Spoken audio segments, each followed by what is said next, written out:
Hey guys, and welcome back. My name's Ryan, or RJR Productions, and today we're going to be making Darth Vader's helmet. But the catch is, it's made of cardboard. But yeah, if you never want to miss any future videos just like this one, make sure you subscribe. Let's get into the build.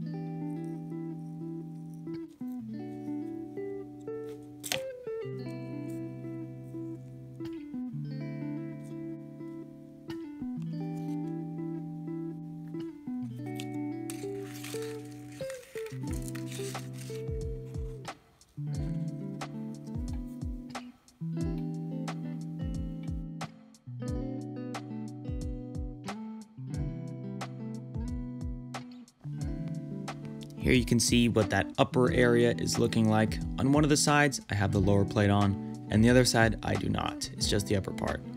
This is what that piece looks like. I have a little segment cut out at the back corner, so it'll be able to fit on nice and clean, and I won't have to do as much touch-ups on it. So pretty much what I'm going to do is go glue that piece on. Here's what this is looking like now, and I have some more filler pieces to fill in that dome area that will sit on the top edge.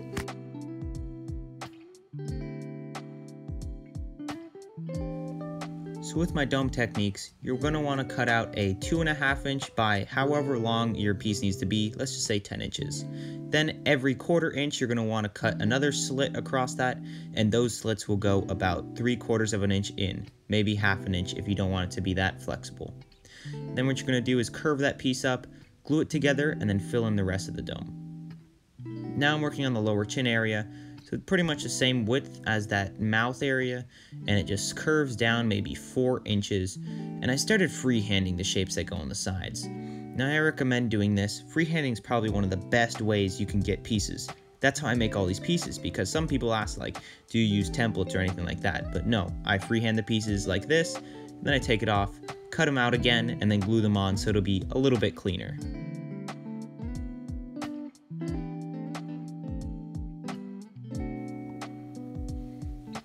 In the last clip, you could see me filling in the side.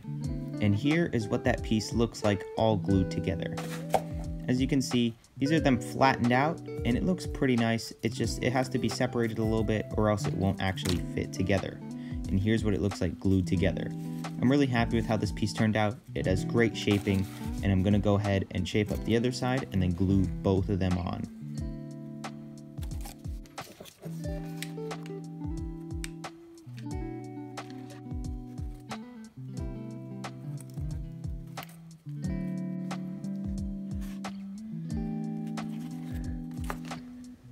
Here's what that lower neck area looks like, all nice and completed. I'm really happy with the shaping on it, and you can see it's pretty complicated, but what do you expect? It's Darth Vader. So right now I pretty much have the whole lower helmet all complete. The only thing I need to do is cover up the corrugation on some of the edges, and then on the inside add a little bit of wire going across the whole top, and then of course I need to finish off the top so the top helmet can attach to it, and fill in some of the vent details right here. But other than that, this piece is pretty much finished. So now I'm starting to work on the upper dome. And what I started with was a nice 29-inch strip of cardboard that I glued together and then reinforced with a little piece right here. And then 5 inches from the back, and then every other inch I cut a little wedge and filled it in so it kind of has a little curved shape. And then at the front I just trimmed out this little bit of an area, and then of course the supports going across on the top. So now what I'm going to do is attach this little support piece I've made across the top, and that's going to fill in that main layer of the dome.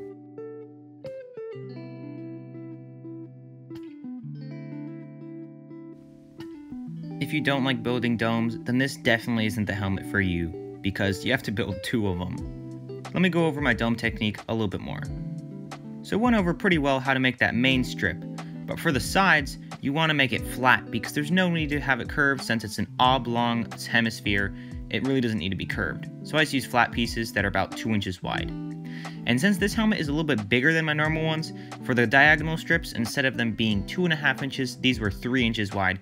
That pretty much makes it so the diagonal strips that fill in next to it don't have to be as big.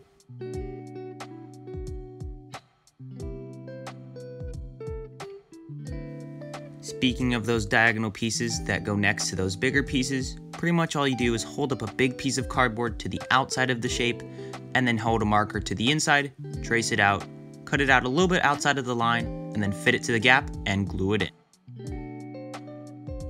Now I've gone ahead and finished up this whole piece, so now I'm going to work on the big lip that goes around the whole bottom edge.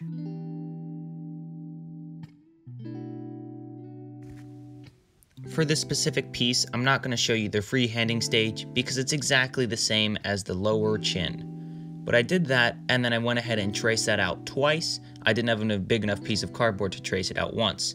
And then I cut those out, scored little lines into the back so it'll be able to curve in a certain direction, and then I started gluing it on from the brow line.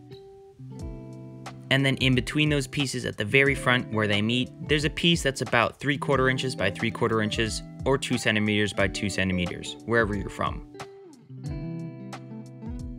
Now it's time for a little bit of a progress update. So here's what the helmet's looking like right now. I went ahead and covered up all the corrugation on the top dome piece, and I also worked on the little front nose area right here. Pretty much for the grading, all I did was come up with this little template piece and then flip it around twice, trace it out, and then glue it in there. And then the little nose piece is just freehand, but that's not glued in yet. It'll be painted a different color. And then the other thing I worked on was the mechanism holding the two pieces together. As you can see, they're staying on pretty well. And pretty much what I did was I added a couple magnets to this big ring on the top of this, and on the inside there's another ring in there with the rest of the magnets. And there's also one magnet at the very front here and one magnet at the very front there. So now what I'm going to go work on is finishing up the ring base around this piece, and then I'll be working on the corrugation on this piece, and then we can go spackle. The only thing that this piece needs is a little bit of wiring in the top because right now it's a little bit flimsy. But for now, this piece is done. The only thing it'll need after sanding is the strip that goes all the way from the front down to the very back. This part right here is also another free-handed piece.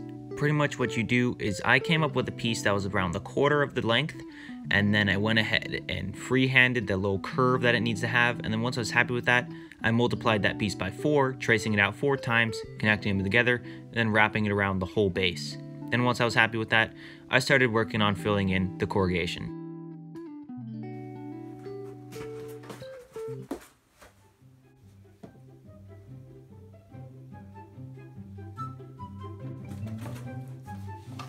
So there you can see, the whole helmet is nice and finished up. Hey yo, how's my form? Do not choke on your aspirations.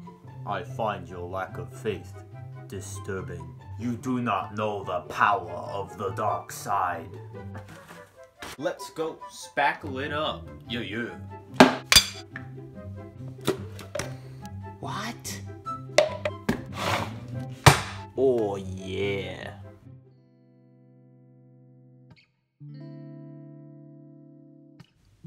As seen in the previous clip, for spackling you're obviously going to need your jar of spackle, mine is Alex Flex Flexible Spackling, and then you're also optionally going to need a putty knife and optionally going to need water. Now for the big dome piece, I definitely shouldn't have used water, and in general I probably shouldn't use water anymore generally, because it just ruins the texture and it kind of wets the cardboard underneath the spackle to a point where you can see the little divots from where it's been wrinkling, so I would not recommend doing that. Pretty much all you need to do is dip your finger into the water and then smooth it out all over across the spackle. Again, I recommend not using water. After this project, I'm definitely not going to. Pretty much all you need to do is take the spackle out of the jar and onto your finger, and then just spread it out all over the helmet. And I've really enjoyed covering most of the helmets this time because it really makes it a lot smoother once you finish sanding it down.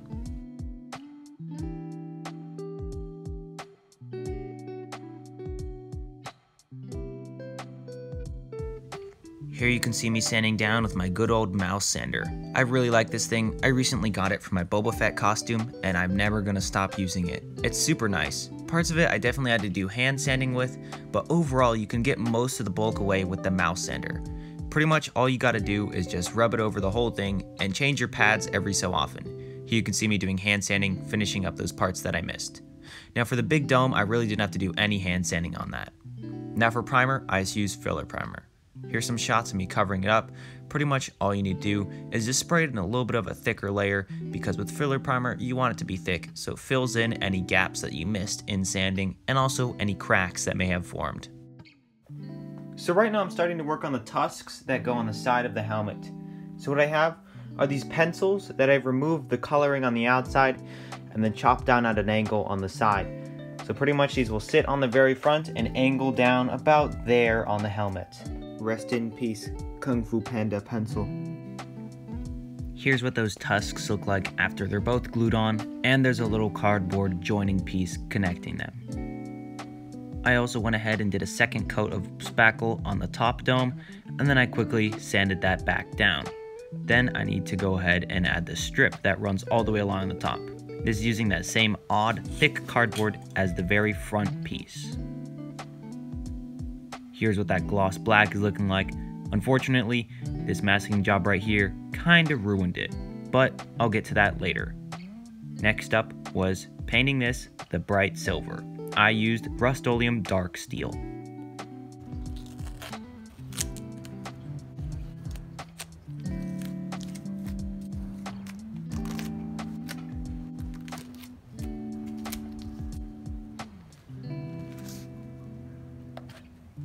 Here's what the lower helmet is looking like, and unfortunately I'm gonna have to repaint the black because I put the masking tape on just a little bit too soon, and you can see that it just completely ruined the gloss texture. But the silver is looking really good, which is nice. Now I'm gonna go sand down the top strip of this helmet. So here we can see the whole upper dome is nice and sanded, and it's fairly smooth, as you can see too.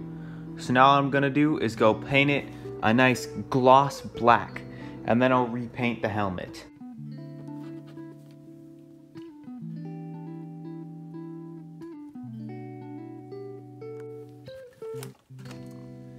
After I got the black all nice and repainted, it looks much better and is a whole lot more shiny. Now it's time to work on the lenses of the Darth Vader helmet. Now you could obviously go ahead and use a normal flat piece of plastic, but if you actually look at the helmet, that's not really accurate. So what I'm going to use are these disposable drink lids, as you can see here. And pretty much what you can do is it kind of bubbles out and it allows for that nice curved shape. So this is one of the lenses I have cut out. So now I'm going to cut out the other one, and then I'm going to tint them up with some window tint. So in the last clip I said I was going to tint the lenses, but that was just a disaster. I could not get it to work. I tried heating them up, didn't go on, so I just ended up reverting back to my old methods, and I used Sharpie on the inside. So this is what that looks like right now. You can see the Sharpie lenses and then also the 3 details that I've glued on, and I'm gonna have to repaint these because I'm an idiot and I set it down and it got scuffed up. So yeah, I'll quickly repaint those and that'll be it, so I can show you the finished product.